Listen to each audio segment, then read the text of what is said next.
The Bible Study Podcast, episode 232. Today, the Bible Study Podcast continues the study of 1 Samuel.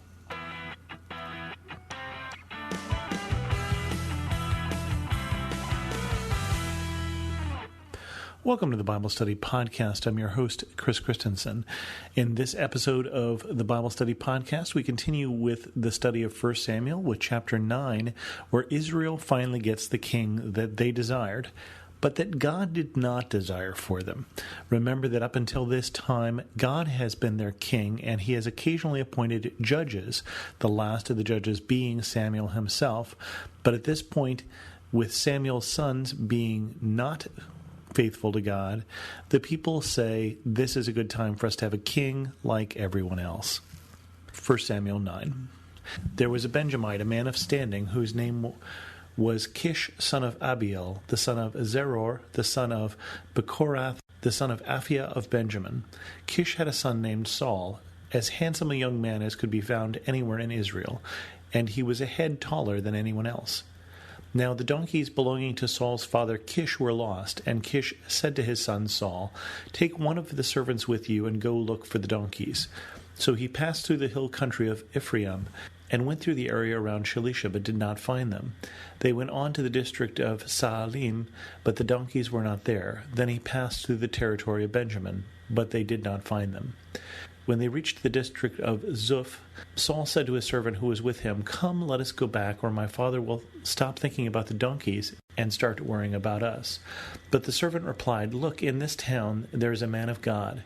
He is highly respected, and everything he says comes true. Let's go there now. Perhaps he will tell us what way to take." Saul said to his servant, "If we go, what can we give the man? The food in our sacks is gone. We have no gift to take to the man of God. What do we have?" The servant answered him, "Look," he said, "I have a quarter of a shekel of silver. I will give it to the man of God so that he will tell us what way to take." Formerly in Israel, if someone went to inquire of God, they would say, "Come, let us go to the seer," because the prophet of today used to be called a seer. "Good," Saul said to his servant, "come, let's go." So they set out for the town where the man of God was. As they were going up the hill to the town, they met some young women coming to draw water, and they asked them, "Is the seer here?" "He is," they answered. "He's ahead of you. Hurry now, he has just come to our town today, for the people have a sacrifice at the high place. As soon as you enter the town, you will find him before he goes up to the high place to eat. The people will not begin eating until he comes, because he must bless the sacrifice. Afterward, those who are invited will eat. Go up now. You should find him about this time." They went up to the town. As they were entering it, there was Samuel coming toward them on his way to the high place. And so we get the introduction in these verses to Saul, who will become the first king of Israel, as we'll see in a minute. And did you notice what Saul's qualifications are so far for the job? We know that he is the son of a Benjamite. We know that he is tall, a head taller than everybody else. And we know that he's not good at finding donkeys. And that's really all we know about Saul. So really we'd have to say so far all he's got going for him is he's tall. Benjamin, being one of the smaller of the tribes, wouldn't be where you would expect to find the kings. Now, there is research even today that says people who are taller tend to be more easily elected, tend to be more readily made heads of corporations. We shouldn't laugh too much in terms of his being tall. We do tend to, and I mean this in both senses, look up to tall people. And there's no particularly good reason for that, and it isn't necessarily, and I say this as a tall person, it isn't necessarily the best basis for a monarchy. But so far, that's what we get. We get Saul, who's out looking for donkeys with his servant, and they go to find Samuel to find lost donkeys. Now, continuing on in verse 15, "Now the day before Saul came, the Lord had revealed this to Samuel. About this time tomorrow I will send you a man from the land of Benjamin.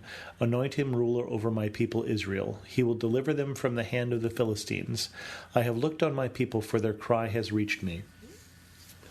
When Samuel caught sight of Saul, the Lord said to him, "This is the man I spoke to you about. He will govern my people." Saul approached Samuel in the gateway and asked, "Would you please tell me where the seer's house is? I am the seer. Samuel replied, "Go up ahead of me to the high place, for today you are to eat with me, and in the morning I will send you on your way and tell you all that is in your heart. As for the donkeys you lost 3 days ago, do not worry about them, they have been found. And to whom is all the desire of Israel turned, if not you and your whole family line?" Saul answered, "But am I not a Benjamite, from the smallest tribe of Israel? And is not my clan the least of all the clans of the tribe of Benjamin? Why do you say such a thing to me?" Then Samuel brought Saul and his servant into the hall and seated them at the head of those who were invited, about 30 in number. Samuel said to the cook, "Bring the piece of meat I gave you, the one I told you to lay aside." So the cook took up the thigh with what was on it and set it in front of Saul. Samuel said, "Here is what has been kept for you.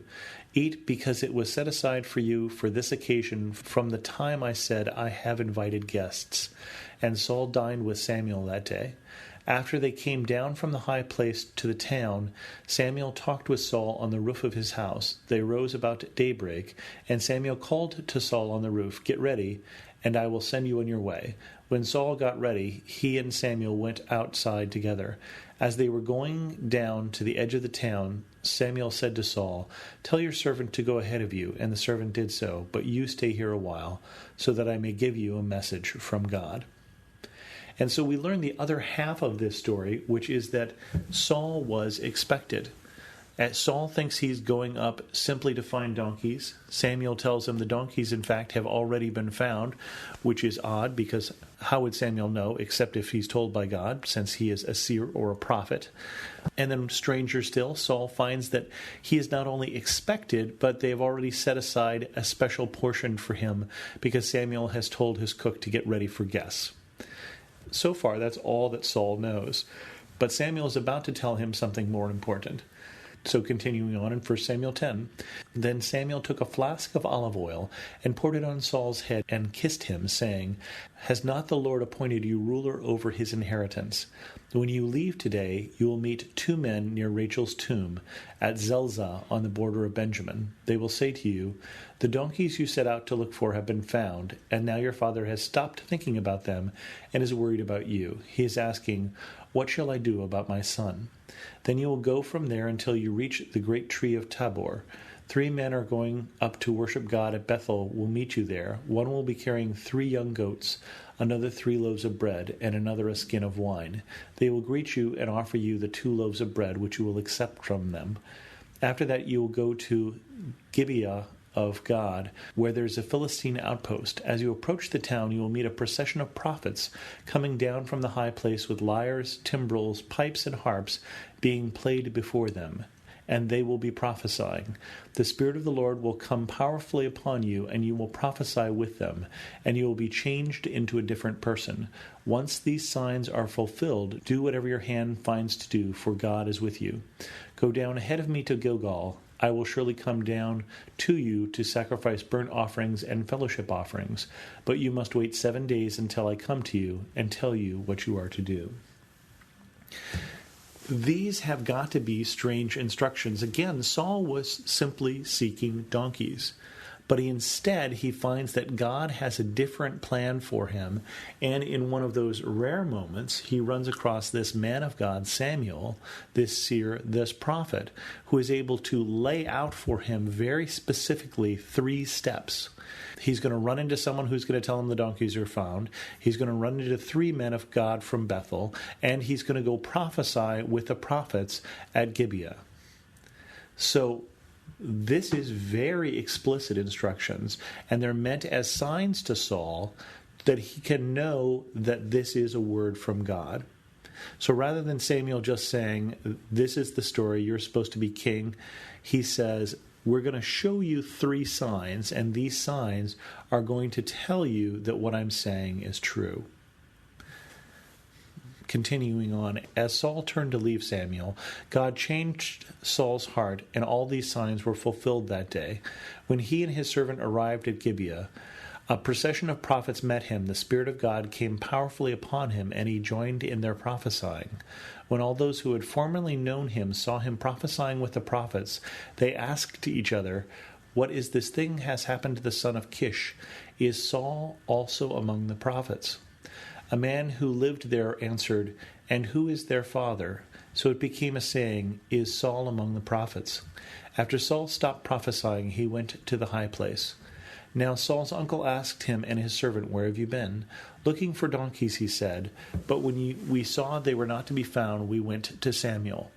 Saul's uncle said, "Tell me what Samuel said to you." Saul replied, "He assured us the donkeys had been found," but he did not tell his uncle what Samuel had said about the kingship.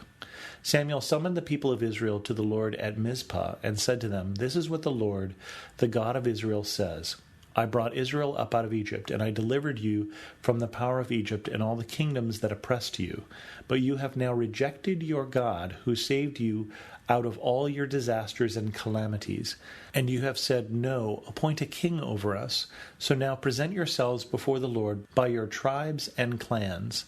When Samuel had all Israel come forward by tribes, the tribe of Benjamin was taken by lot.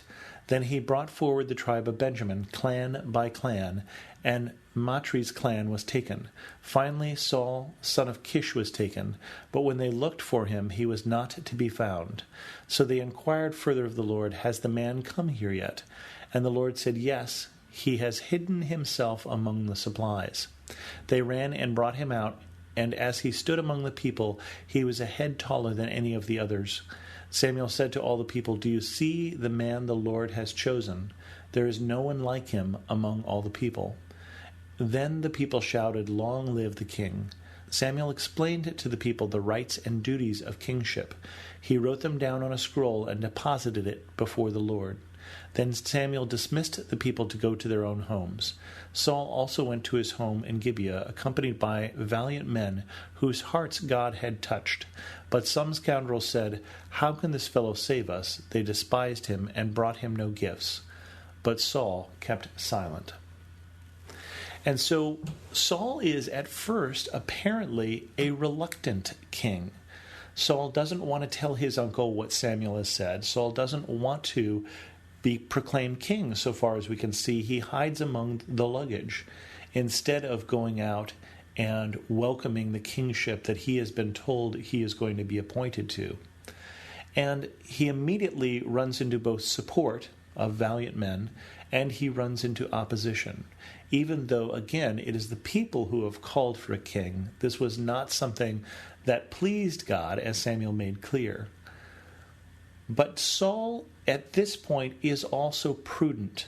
He's been a king for a very short period of time, and so when people bring him no gifts, he doesn't immediately become a tyrant and have them killed or something else, as a king might do, but he keeps silent. So far, so good. But on the other hand, Saul hasn't done anything yet. And in the next chapter, we'll see Saul the king. With that, we're going to end this episode of the Bible Study Podcast. If you have any questions, feel free to send an email to host@thebiblestudypodcast.com or leave a comment at thebiblestudypodcast.com.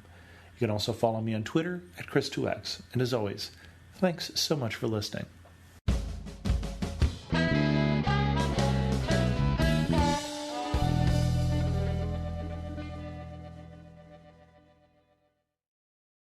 Have you ever felt conflict between your faith and feelings?